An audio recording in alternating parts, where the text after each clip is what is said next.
As some of you may have known, Wednesday was Earth Day, April 22nd. Some of you may also know that that is my birthday. And I am now 34. And two things happened. Well, one happened on my birthday. One of my friends from high school, she had a daughter. Congratulations to her. And then my niece, the older one who is married, her husband's brother and his girlfriend, who's I think his fiance, had their baby yesterday. So she is now an aunt. So good for her. So lots of fun there. This technically would have been up yesterday, but it didn't go up until too late for me to be able to do it, because my mom and I, by the time this went up, or by the time I saw it went up on any of the sites, it was too late, and I would have been up until way past midnight getting this done, and I'm not doing that. Plus, my mom wasn't feeling very well yesterday when she got home from work, so we just decided to watch Princess Mononoke. Fun. So that works for me. So, into the chapter. So we have chapter 1181, titled A God and a Devil. So first off, we have a cover page, which is just a color request, that is Carrot sings as she strolls over sleeping panda sharks. So we've seen panda sharks before in the story. I think most notably we have seen them in Hachan's cover page series, where we see him talking with one of the panda sharks. They're cute. Of course, we have Carrot here, who is, of course, the current Duchess of Zou. She seems to be leaving an island that is Carrot themed, which, I mean, it's Ninjin Park, which is Carrot, on her way to Zou. And she's just walking around. She's got a nice jacket that says Queen on it, and she's got carrots in a basket, and she's got a crown on her head. So, Carrot. And carrots are Carrot's favorite food. So, there we go. Away from the fun cover page story, into actual chapter. So, memories from 14 years ago. So we're cutting back in time just a tad here, just a slight flashback, where we have Harald, and this is when Loki was having to kill Harald when they were fighting in the castle, and Harald is just like, I am the worst king in the history of Elbath. You must kill me and take the throne, Loki. And this is, of course, during the battle that we saw in the flashback from 14 years ago. That's what happened when Loki and Harald were fighting, when Harald was being essentially, his personality and allegiances are being forcefully overwritten by Emu because of the Depths Covenant. And now we have Loki looking down, cutting back to present, we have Loki looking down at Emu, and Loki is saying he was only 144 at the end. Giants usually live to 300. He died way too soon. So, yeah, they say giants usually live to be 300, so about 100 in human years. He was only around, 50, or not even 50 when he died. It would have been 45, 46 range, something like that, which is scary because that's around the age that my sister is. Not fun. And it's just you tricked my dad, right? That makes you responsible for his death. And Emu is looking up at Loki, and he's like, the one suffered most from that inconvenience was Mu. So of course, Emu's eyes, Loki had, from Loki's perspective, he had to kill his father in order to try to save Elbath from the destruction and chaos that possessed Harald, or overwritten Harald, would have brought in order to please Emu and obey those orders.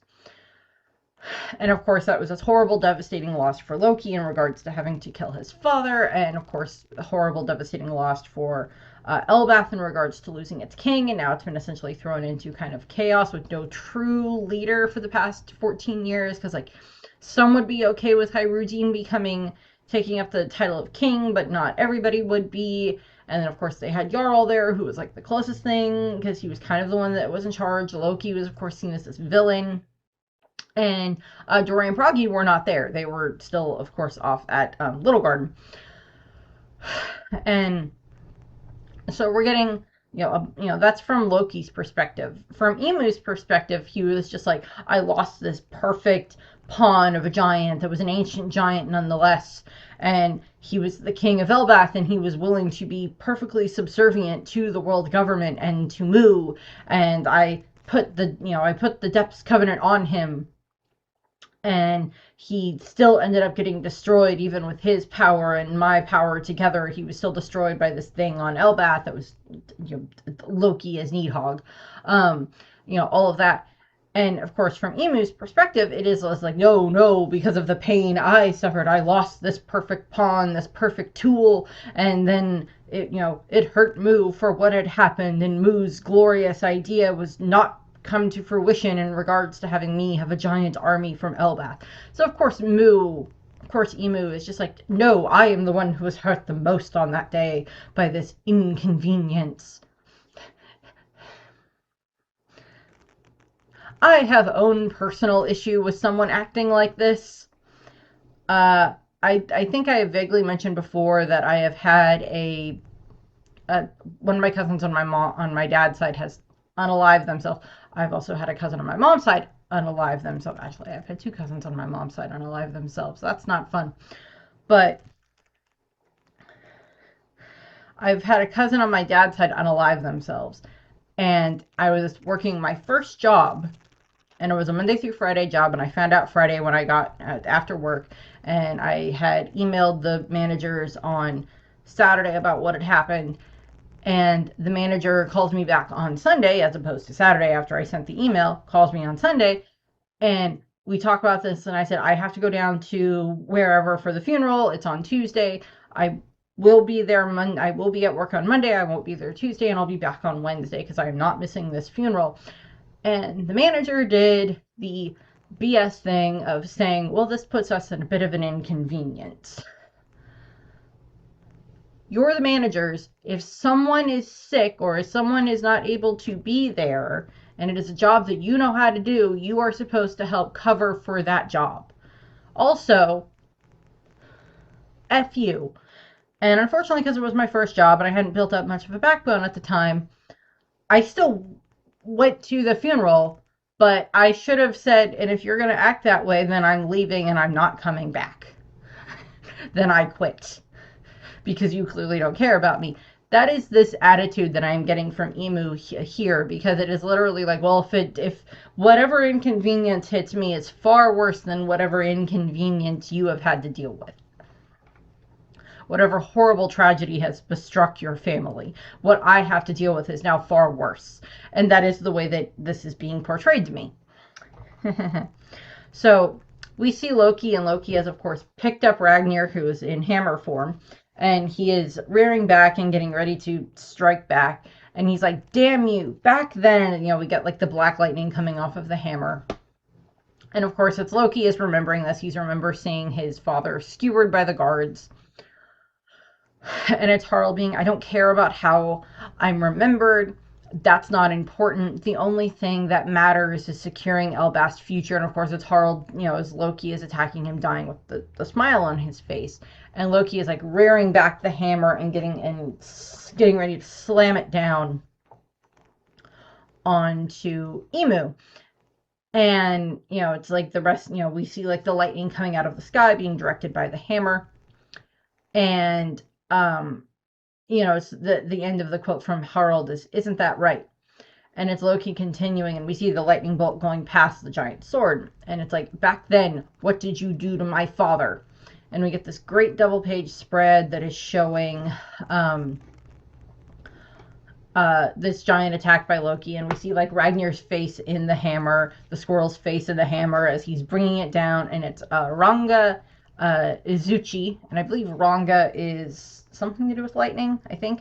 And he's bringing the hammer down literally onto Emu. And Emu brings up one of his omen flames. And it blocks the hammer. And this results in like giant explosion because it's, immovable force means unstoppable force meets an immovable object. And big explosion goes off, and of course they are near they're like right in front of the Walrus School and the Owl Library, and so we're seeing like this big wind gust force wave going off, and we are seeing. We see a panel of it's Lilith and Bonnie, and I'm pretty sure it's Sanji. That's the other figure that we see here, and like they're trying to keep Sanji from being blown away. We see Jinbei, Nami, and Frankie are here. We do not see Brook or Brook or Usopp here right now. And Loki is like pulled the hammer back, and he's like, I can't believe he tanked that. And like Imu has like it's more of the black fire going on around him. That's like the remnants of the omen. And he's looking at Imu, or Loki is looking at Imu. It's like, what's with these black flames? What sort of power do you have? And it's kind of implied here that like Loki is asking kind of like, what type of devil fruit power do you have? Because this isn't something that seems like it should be just a normal ability that one has. So that's kind of seems to be what's going on here. So we see Imu hold out his hands again and put them into, the thumb and, pointer finger, and then the rest of it flat. And it's Omen is simply Mu's military might. And he's like activating this, and he's essentially pulling a Luffy where he is like focusing the Omen into himself and making himself grow big. So now he's roughly the same size as Loki. Maybe a tad smaller than Loki, but still it's gigantification nonetheless. So Omen or Maki is one of the other ways that it's been kind of translated.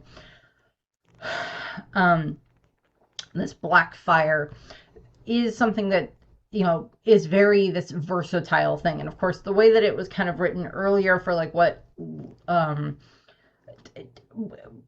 Imu's power seems to be is just like devil's fruit. Not a devil fruit that is a specific one, but devil's fruit. So it could just be literally, he's an effing devil. He, a devil fruit that is a devil. And it is like the devil, this like it's possible primordial version of this devil, and it has this Omen or this Maki ability that he's able to use. And Loki's like watches as like Imu gets big, and he's like, gigantification. And hey, what do you know, Caesar? All you had to do in order to try to get gigantification was to go and talk to Imu. Not that you know Imu exists. And Imu is holding his polearm weapon, and he's got like the little Omen, little Pac-Man looking things on it, the evil looking Pac-Man things with the horns and stuff coming off of it. And he's like, its power dwells in all things. So this power of Omen, this power of Maki dwells in all things. And Loki and Loki and Imu both swing their weapons together at the same time, and they clash in the middle. And so that great shot there. Again, Imu is quite a bit bigger, maybe the size of like a regular giant, but he's not as big as Loki yet, from what I can see in this panel.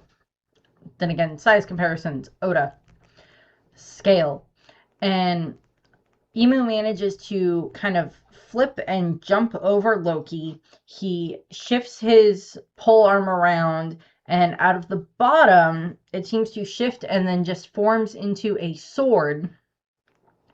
And it, the long sword setup that it's making, that's like literally like the Omen flames turning into the sword, looks remarkably similar to Yoru, to Mihawk's sword. And he pins. So essentially what ends up happening is, see if I can get this right. Sword for purposes. Loki ends up like this, and the sword ends up being like shoved through Loki's chest, is what's happening here by Imu. And it looks very similar to what Mihawk tried to do to Luffy at Marineford, where he tries to like pin Luffy at Marineford, and Luffy manages, he's like, starting to get the hang of observation hockey, and he's gets a glimpse of that, and he jumps out of the way in time. So he's not able, so he doesn't get hit by Mihawk. And this is essentially what would have happened had that happened. And so Loki is getting stabbed through the chest by Imu. And Loki falls, and, the sword essentially vanishes and, fizzles out. And Loki is still very much bleeding.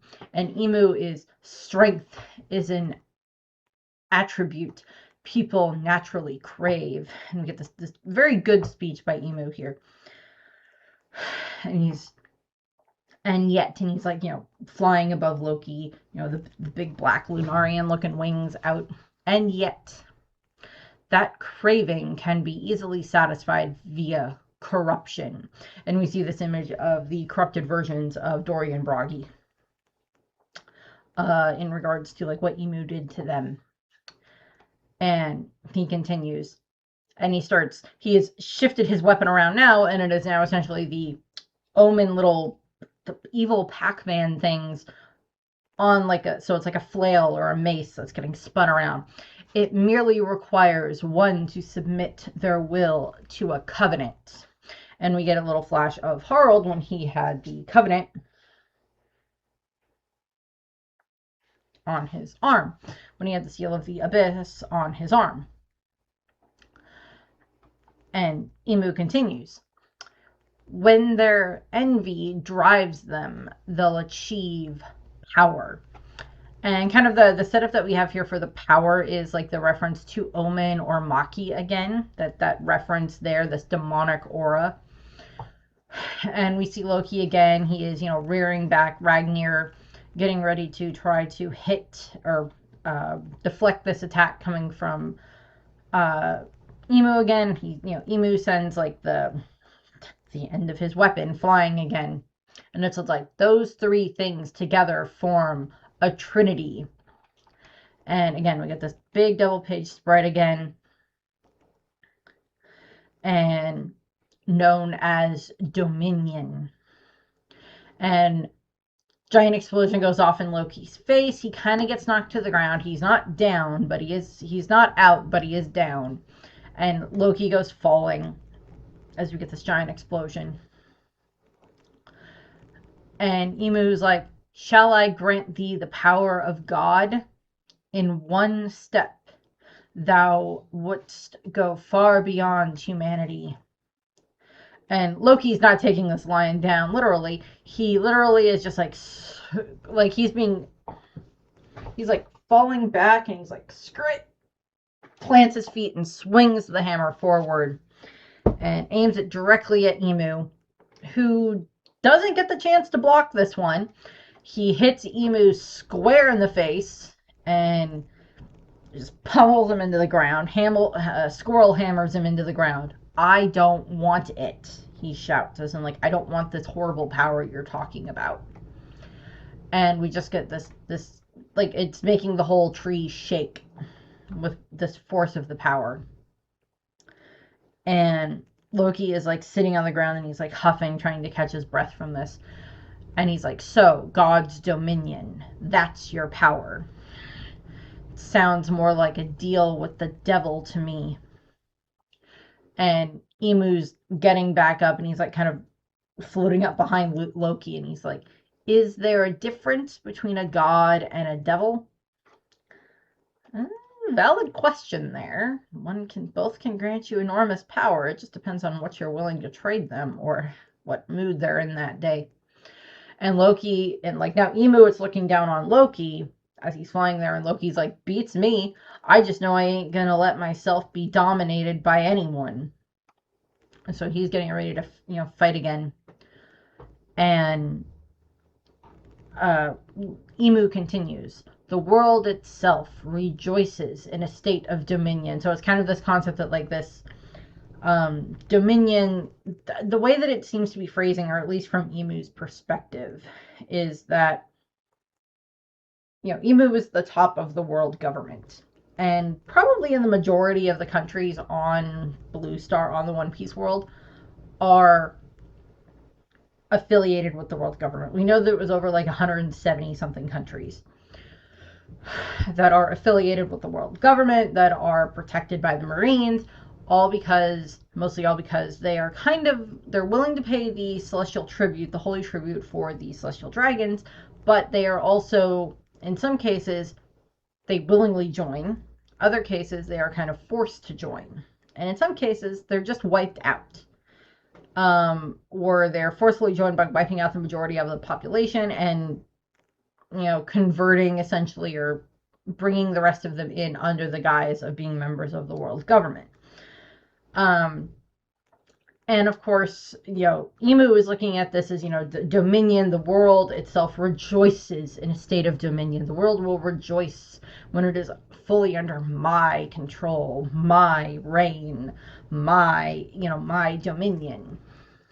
And that is just a very disturbing thought there, because that has been something in our world that has been thought for a very long time by various groups of people, that, oh, I wish to have the largest territory, the largest domain, and I will destroy whoever is in my path who is not willing to, bend the knee to me in order to do so. It's been done in fiction so many times as well.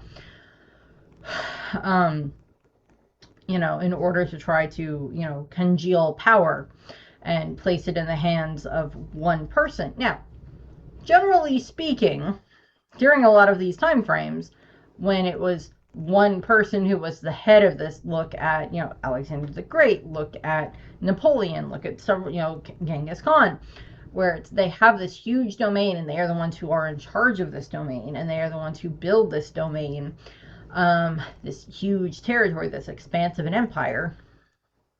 And then the second day they die, unless they have set up certain rules in place for what is to happen after they die, they essentially end up, their kingdoms end up falling, end up splintering, falling into pieces all around whoever is in charge and trying to grasp for power after that. Some have done better in regards to passing whoever is the next in line, their son, their nephew, their brother, one of their generals, depending on the certain situation. Some have done better with that than others. And others, like Napoleon, were just defeated and then kind of died trapped on an island. And some of them had horrible, miserable deaths. But it is, and something else from our world that can be a very interesting comparison here is that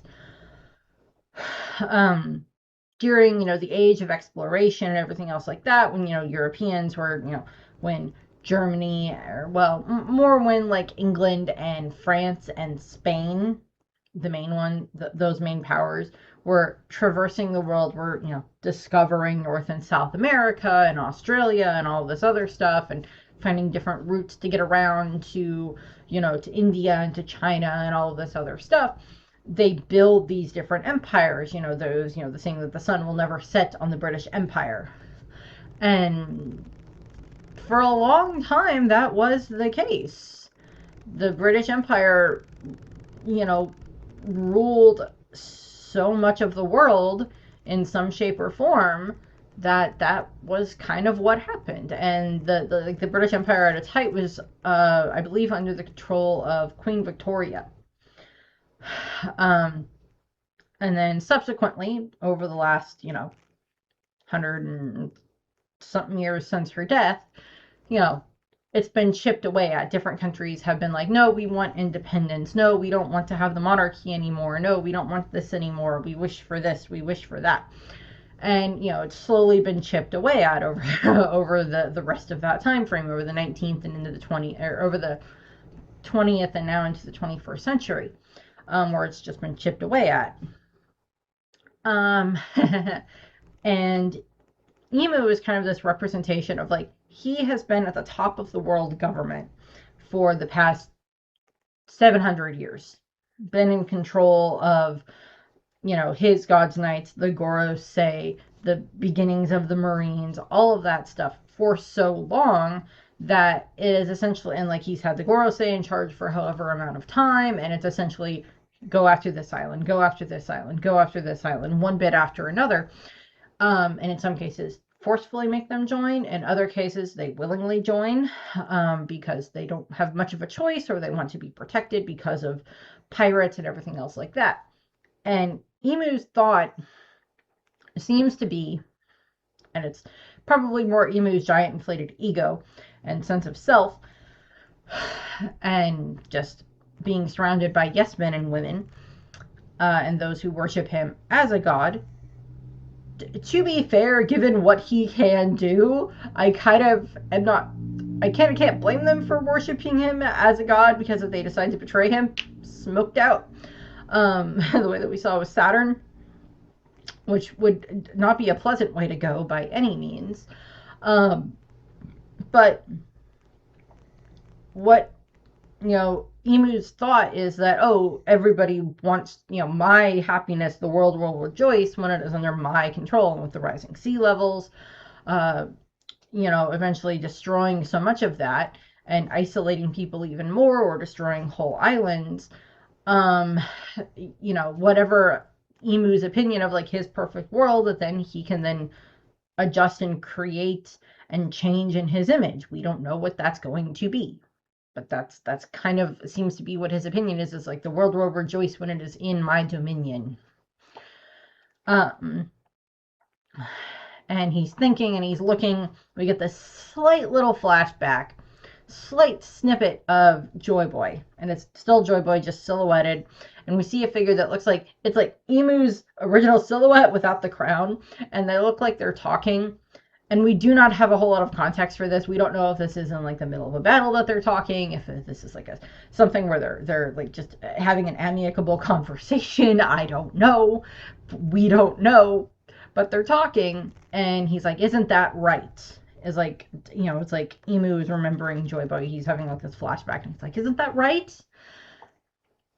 And Loki swings forward with the hammer, and we get this picture of Emu, and it's just him holding his polearm weapon, and he's screaming, just like his mouth just like as he's screaming, "Isn't that right, Joy Boy?" He's just screaming about this, and Loki's like, "Okay."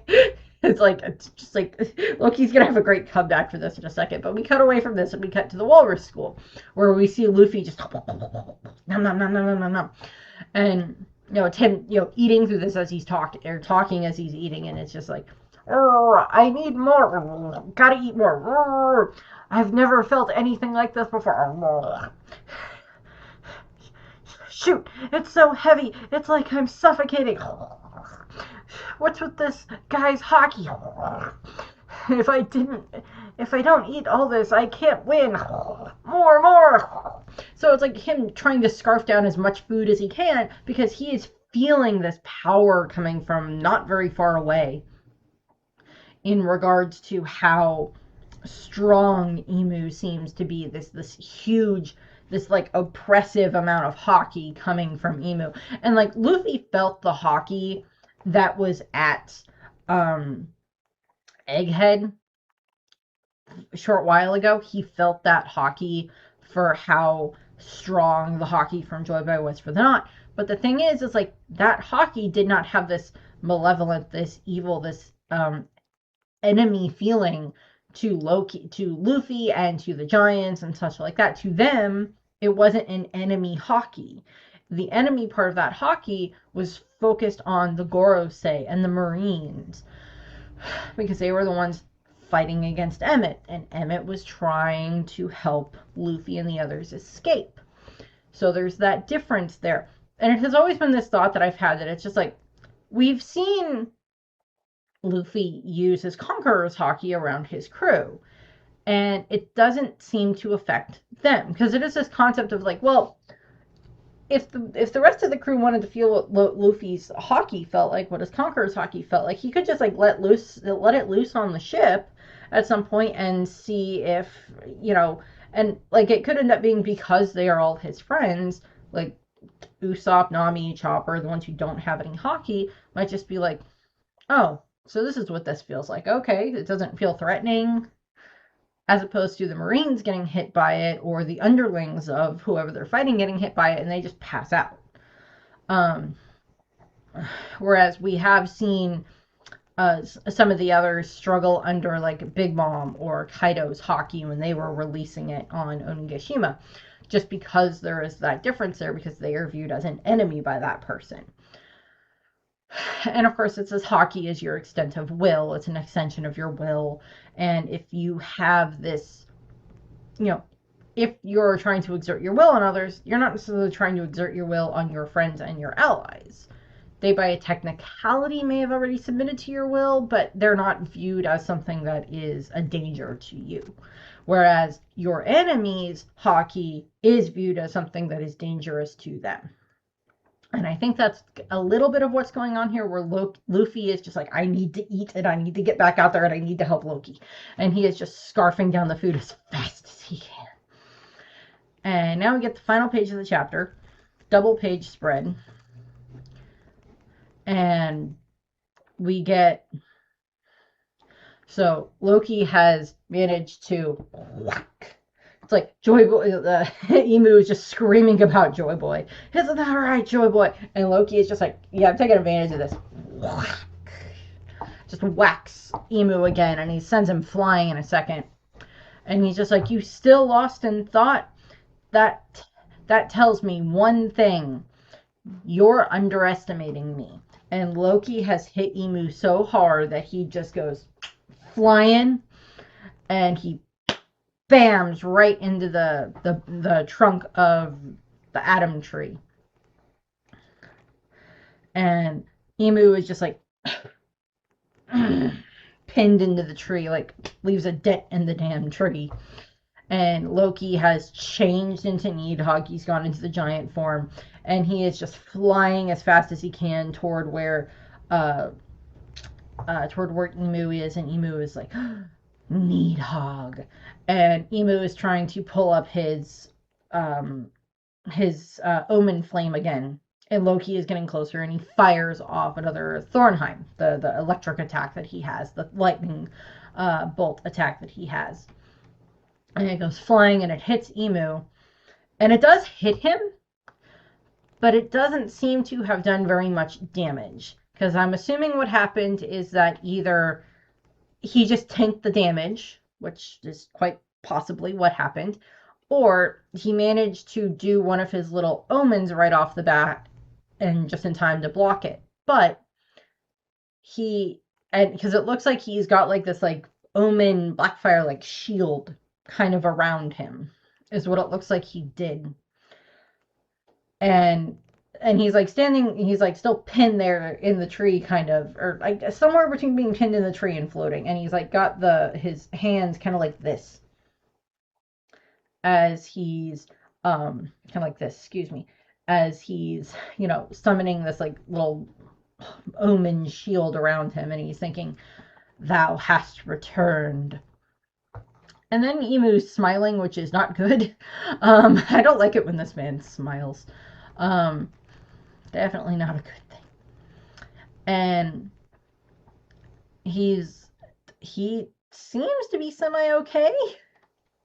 So I don't know exactly what happened there, but that's not a good thing. Let's see, Emu smiling. That's not a good thing. The puppy is asleep on the bed.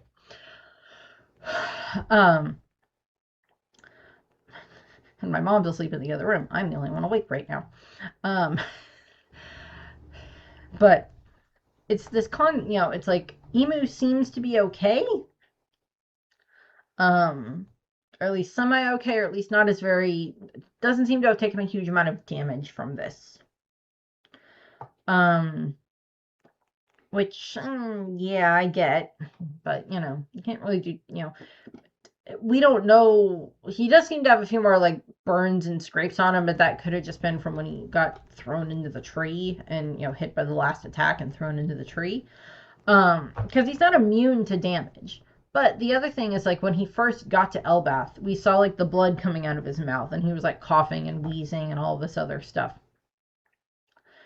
And we haven't, besides him thinking, saying, like, we must make haste or something like that, work quickly in regards to, like, Summers and Keringham, we thought that there might be some type of a time limit on him, either because being on Elbaf is just not good for him, or being so far away from Marie Joie in the throne room and, all of that stuff, Castle Pangea is not good for him, or being in this form very much, eats away at his lifespan or his life force. So it was this thought of like, okay, well, what's going on? Does he have a time limit for how long he can be here? I saw someone had made a comment on somewhere that like, oh, what if it was like as he keeps going, each one of the, you know, like the eyes on the thing above him, like if they slowly keep closing means he's running out of time. And it doesn't look like any of the eyes have been closing or anything. To be fair, I don't know if Oda's been fully consistent with how many eyes are on there. He may be, but I'm not sure. Someone else I'm sure will probably count every single one of the eyes in every single panel just to verify that they are either being consistent, or if they are not consistent, what the heck happens, kind of like with Blackbeard's teeth. Um, um, so it'll be, you know, and I don't know. I think I saw something either. I think next week is Golden Week in Japan, so I don't know if that means the manga is on break, or if not, it doesn't say anything about a break here, so we'll find out next week. But it is just kind of interesting to see, like, Imu, you know, this whole chapter has been a fight, and to be fair, this fight probably happened in rather quick succession, in regards to all this. And we didn't really cut away from the fight. The only really slight cut away from the fight was to Luffy, and that's him just been, like, stuffing his face because he wants to get back to the fight so he can help Loki. But it doesn't seem like he's been able to do a huge amount of, like, Loki and Imu are just kind of trading hits back and forth right now. So we'll have to see what happens with that. I'm not sure yet. But that's what I have for that. I thank you very much for watching. I hope you enjoyed the video, and I hope you have a nice rest of your day. Bye.